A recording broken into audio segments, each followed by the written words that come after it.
A resposta de Deus ao golpe que Satanás promoveu com Adão e Eva veio imediatamente. Logo após o momento do pecado, da separação e da crise, Deus estabeleceu o princípio: da semente da mulher nasceria um que esmagaria a cabeça da serpente. Essa é a ideia, essa é a forma, essa é a maneira que Deus achou para poder redimir a humanidade dessa separação. Porque se o pecado entrou por um homem, a salvação e a vida também entraram através de um homem. Se por Adão veio a morte, por Jesus Cristo veio a vida, a salvação e a restituição. Em Abraão, Deus escolheu um homem, e nos seus filhos, Isaac e Jacó, escolheu uma família, uma descendência. Abraão, Deus disse: em ti serão benditas, serão abençoadas todas as famílias da terra. Isso inclui a sua família e a minha. Todos nós seríamos abençoados e somos abençoados na descendência de Abraão. Isaac era a figura do próprio Cristo, do Cordeiro, que seria sacrificado e foi substituído no último momento. E em Jacó, o trapaceiro, que virou príncipe de Deus. E assim Deus conduz a história. Deus nunca abandonou o mundo nem a humanidade. Mesmo com o dilúvio, mesmo com a Torre de Babel, Deus continua respondendo, aproximando o ser humano, através da sua prole, da prole de Abraão, daqueles que creem nele através da fé. O tempo foi passando e a história foi se cumprindo. E na plenitude dos tempos, a Bíblia fala a respeito disso, no tempo oportuno, Deus enviou o seu próprio Filho ao mundo para que esse mundo fosse restaurado e fosse reconduzido a ele através de Jesus. Porque se por um homem entrou o mal, também por um homem precisaria entrar o bem.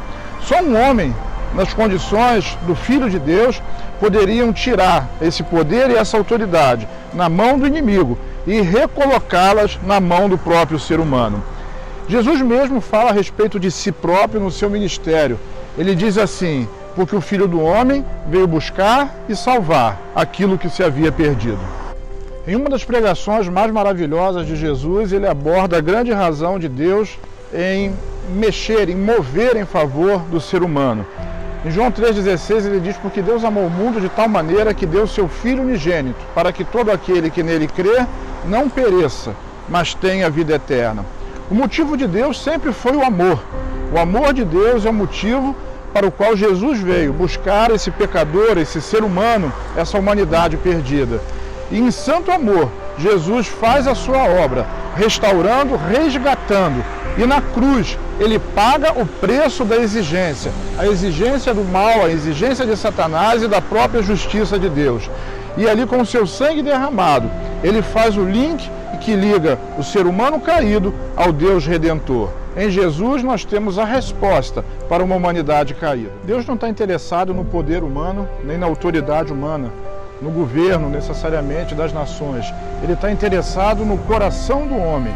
E através de cada homem que se volta a comunicar, que se volta a se relacionar com ele, ele vai estabelecer aí sim o seu princípio, o seu modus operandi nessa terra.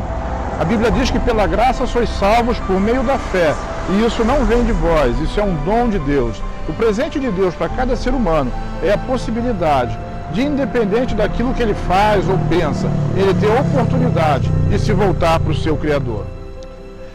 Na ressurreição, Jesus venceu Satanás, venceu a morte e nos abriu definitivamente um caminho de volta para o Pai, para um relacionamento com o Pai. Na mesma situação em que Adão esteve há tantos anos atrás, hoje nós nos encontramos também. E assim como ele, nós precisamos responder uma pergunta: será que eu quero acreditar em Deus e ter um relacionamento pessoal com Ele? Assim como Adão precisou escolher se ele confiava na palavra de Deus e ia ter a árvore da vida, ou se ele preferia confiar na palavra da serpente e comer da árvore do conhecimento.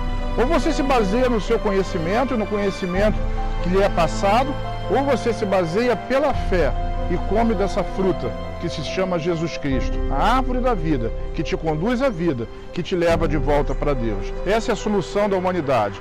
Eu diria, a única solução para esse mundo caído, que não foi abandonado por Deus, mas que é abraçado por Ele e que tem o respaldo dEle para que nós possamos retornar e viver o tempo da paz, o tempo do amor e o tempo da prosperidade.